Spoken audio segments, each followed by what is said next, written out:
Mamu na akwaba at the bank as TV native. Yanani and Concoche, a summer a cosu or yamra shibifi.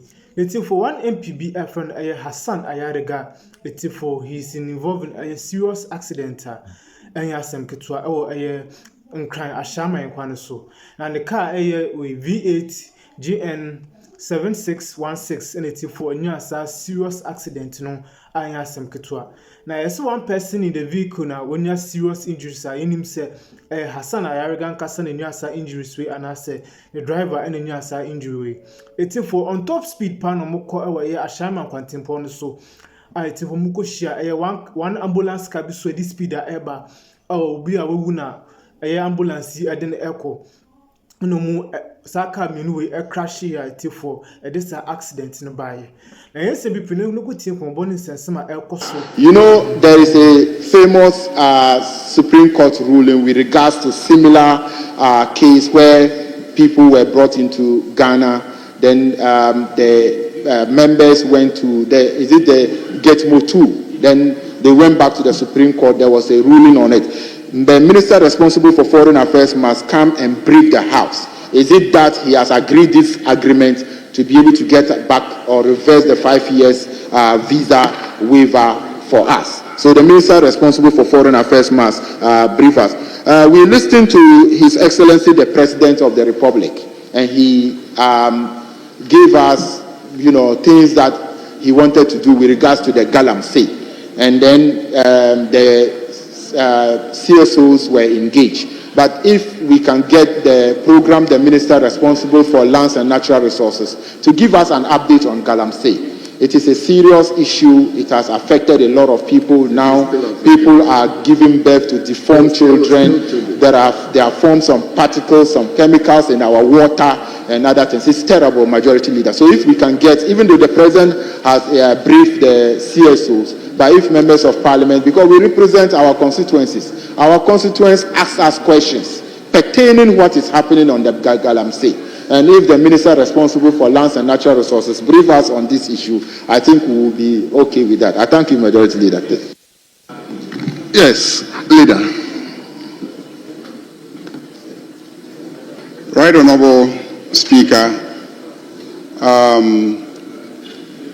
I think Honorable Habib knows how to get ministers to appear in this House and answer questions, and in the process explain government actions, inactions, and policies.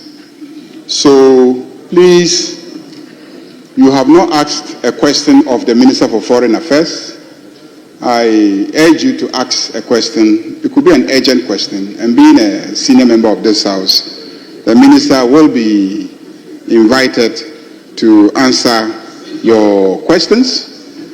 I definitely know that it is a good thing that the American government has reversed its visa sanctions on Ghana, and we should commend the Minister for Foreign Affairs highly for the work that he has done to achieve a reversal of the visa sanctions. As you know, many Ghanaians have family members in the US, and they frequent the US, and the sanctions were going to be very, very inconveniencing to many of those family members. In addition, there are many businesses that we engage in with the United States, and the sanctions were going to cripple a lot of businesses. And so for the Minister of Foreign Affairs to have successfully, within a very short period of time when the US announced the sanction, gotten the US to reverse the sanctions is something that we should be happy and proud of, and commend the Minister very highly. I definitely know that every citizen of ECOWAS is entitled to sit in an aircraft and to alight or disembark in Ghana. Every citizen of ECOWAS can fly from the US and has a right to disembark in Ghana. And then after 90 days, can continue to their respective countries. Every ECOWAS citizen, with or without an agreement with the United States government. I was a member of the ECOWAS Parliament, and I know the ECOWAS protocols entitle every ECOWAS citizen to decide that they want to be sent to Ghana. And when they come to Ghana, they have a right to remain in Ghana for at least 90 days. For at least 90 days. So this is a right of every citizen.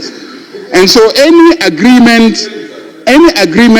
that we will receive you when you arrive in Ghana is something that I think is a natural consequence of the right of that ECOWAS citizen to decide that they want to disembark in Ghana from the United States. So I don't think that there's a problem at all. But I will engage the Minister for Foreign Affairs and Regional Integration so that he will come and then brief us on the situation regarding the deportations. Don't forget that it is not only ECOWAS citizens from other ECOWAS countries, but our own citizens are also being deported, and they are coming. So we can ask the Minister to come and give us a briefing. I am told that there's a little problem about software. There are two softwares that are being used by the National Health Insurance Authority, and there's some controversy between the two suppliers as to whose software should be used, and that has crippled the process of hospitals submitting claims. But I have just been briefed that the NHIA CEO has given assurance that it will be resolved very shortly between the two software providers. It has nothing to do with payments of money from the government. As for government has given the monies to NHIA. They have the money, and it is a software issue that they need to resolve. And as for the farmers and the bumper harvest, we should be thanking God that we have bumper harvest, and thanking the government of John Dramani Mahama for assisting the farmers to achieve bumper harvest.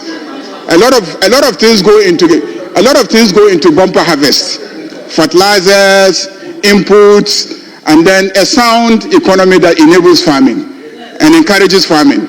All those go into improving, productivity in the agricultural sector. So I'm happy that you are acknowledging that within a very short time, even the agricultural sector is doing very well. I thank you very much. If I had said this on this side of the house, you would have said that I'm engaged in campaigning.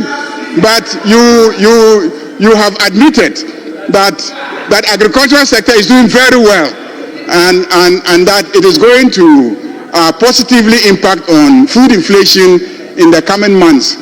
What is of concern now is how we can get the produce from the farmers.